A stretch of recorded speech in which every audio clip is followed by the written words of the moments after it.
Salut Thomas, merci d'avoir accepté la deuxième interview Pas de problème. de la SDG. Donc, pour commencer, je te laisse te présenter. Du coup, moi c'est Thomas Retzenthaler, bénévole à Nixheim, joueur de l'équipe 1. Et voilà quoi. Et voilà, tu travailles dans quoi dans la vie de tous les Je jours? suis technicien électronique à l'INSA de Strasbourg sur le campus. Et ça fait 4 ans que je remplis cette tâche. De bénévole.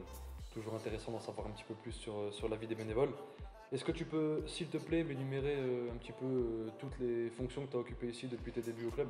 Alors, depuis que je suis bénévole à Nixheim, je m'occupe de l'entretien du terrain. Tout ce qui est traçage de ligne, monter les filets pour la coupe du terrain le vendredi. Sinon, je me suis occupé aussi des survêtements de l'équipe 1 et sinon, voilà quoi. Tu un petit peu vraiment ce rôle du bénévole de l'ombre, on peut dire ça comme ça. On peut dire. Qu'est-ce que ça fait pour toi d'être un petit peu ce bénévole de l'ombre qu'on met pas forcément souvent en avant? Pas parce qu'on ne le veut pas, mais parce que c'est un petit peu ce rôle-là qui veut ça aussi? Moi, ça me dérange pas. Moi, je dis que c'est pas mon boulot d'être connu entre guillemets, d'être vu par l'extérieur.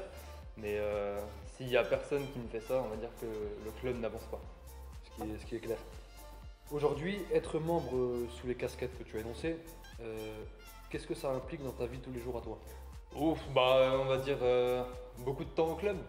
Je suis peut-être sur une semaine, sur 7 jours, je suis quasiment 6 jours par semaine à Nixheim. Donc c'est énormément de boulot, énormément de responsabilités aussi, mine de rien.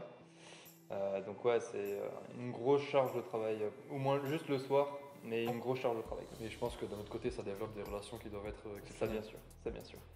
Comment est-ce que toi, tu as vécu personnellement, donc sous les différentes casquettes que tu as eues, la période d'arrêt due au Covid? Alors moi, je l'ai pas. Alors en tant que bénévole, il y a moins d'activités, ça c'est sûr et certain. Mais après, à niveau sportif, on a toujours été assez présent à Linksheim, juste avec les seniors ou moins les jeunes, mais juste les seniors. J'ai pas vraiment arrêté le foot, hein. On va dire que je me suis toujours entraîné un petit peu derrière. Et après, en fait, on a eu l'entretien du terrain qui a été assez énorme parce que on a eu le plaquage qui a été fait pendant les vacances. Et ce qui a demandé quand même beaucoup de boulot, juste d'arrosage une fois que le plaquage a été fait, quoi. Donc ça, il n'y a pas vraiment eu de totale coupure pour toi, quoi. Quasiment pas. Quasiment pas. Quasiment pas. Pourquoi est-ce que toi, tu as choisi d'investir à ce point dans la vie de la SDG? C'est mon club d'enfance, hein. J'ai débuté le foot ici, je suis parti de Dingsheim en U13, ouais, à 14, 13 ans, un truc comme ça. Donc en senior, je me suis toujours dit que j'allais revenir du coup à Dingsheim parce que c'est le club de cœur et il faut que ce club avance et on a toujours été une grande famille, on va dire. Ah, donc t'es du cru, on va dire. Ah oui, à peu près. À peu près. On peut dire ça. On peut dire ça. Si toi, tu devais décrire donc, ce club qu'est la SDG en quelques mots et faire le lien avec un souvenir qui restera gravé à jamais. Oh comme j'ai dit avant, grande famille, très grande famille, des générations. Mon père a joué ici en jeune, mon grand-père aussi, donc on va dire que voilà, j'ai même des cousins qui sont venus jouer quelques saisons avec moi, donc c'est une grande famille, très grande famille. Avant qu'on se quitte, petite question un peu plus marrante pour toi. Dis-moi.